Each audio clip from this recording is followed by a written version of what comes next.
இங்க நீங்க பாத்துட்டு இருக்கிறது தான் நரகம். இப்ப இங்க என்ன பண்ணிட்டு இருக்காங்கன்னா, வாழ்க்கையில சோம்பேறியா இருந்தவங்களுக்கு எல்லாம் தண்டனை கொடுக்குறாங்க.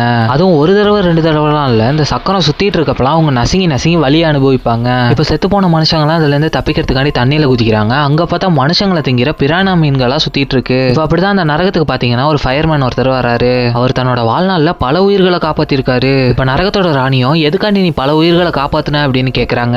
இவர் அதான் என்னோட வேலை, அதனால பணம் கிடைக்கும் அப்படின்னு சொல்லிடுறாரு. இதை கேட்ட ராணி பயங்கரமா கோவப்பட்டு அவனுக்கு தண்டனை கொடுக்க சொல்லிடுறாங்க. இப்ப அதே இடத்துல இருந்த ஒரு காவலாளி இவரை காப்பாத்துறாரு. இவர் என்னதான் பணத்துக்காக பண்ணியிருந்தாலும் அதனால அவர் பல உயிர்களை காப்பாத்திருக்காருன்னு சொல்லி இவருக்கு சப்போர்ட் பண்றாங்க.